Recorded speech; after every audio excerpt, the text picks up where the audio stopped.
La Chine a grandement bénéficié de l'intégration dans le marché international. Il s'agit du premier pays exportateur de biens et second pays importateur. On se demande comment la Chine exploitera-t-elle sa position de hôte du sommet du G20 2016 pour stimuler le commerce et l'investissement mondial.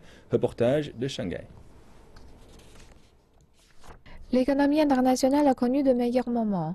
Le commerce international reste morose, le prix des commodités chute et l'investissement n'a pas encore atteint les niveaux d'avant la crise financière de 2008. En 2015, les exportations chinoises ont baissé de 2,5% principalement dû à la baisse de la demande mondiale. Mais les exportations chinoises se sont mieux portées que celles d'autres économies développées ou marchés émergents. L'Allemagne, par exemple, a enregistré une baisse de 11,2%, le Japon 9,4% et l'Inde 17,5%. La Chine contribue à plus d'un huitième des exportations du marché international. C'est la raison pour laquelle il s'agit du plus important pays commercial.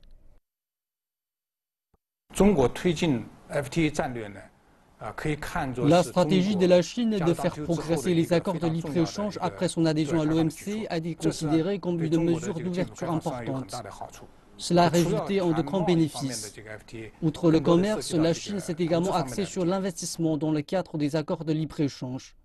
Au fil des ans, la Chine a signé des accords de libre-échange avec des pays développés comme la Suisse, l'Australie et Singapour et des marchés en voie de développement comme les économies de l'ASEAN, le Pakistan et le Chili. Ces accords de libre-échange ont significativement augmenté le volume des échanges. Une autre zone stratégique de commerce est le service, qui représente 14,5% du volume total des échanges. Et ce secteur s'accroît rapidement. L'an dernier, il a connu une hausse de 14,6% par rapport à 2014. Cependant, la Chine importe davantage de services qu'elle n'en exporte. La demande mondiale morose est l'une des raisons, et la Chine a également du mal à concurrencer dans l'arène mondiale. Il existe toujours un fort potentiel dans le secteur des services en Chine. Mais le développement des secteurs de l'éducation, de la santé et de la finance sont restreints par l'environnement du marché.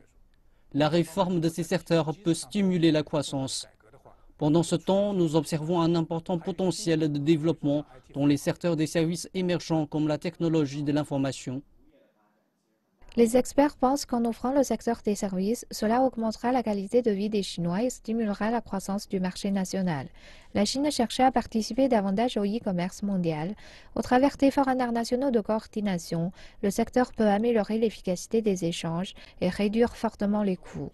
Selon le ministère chinois du Commerce, le e-commerce transfrontalier a augmenté de 30% en 2015, les nouveaux modèles d'affaires prospéreront et l'évolution rapide des technologies apportera un nouvel élan à la croissance commerciale mondiale. Jack Ma, président du groupe Alibaba, a même proposé une plateforme de commerce électronique mondiale, ou IWTP en anglais. Cela permettra à davantage d'acteurs d'avoir accès au commerce mondial sur Internet. Ce sera particulièrement bénéfique pour les petites entreprises.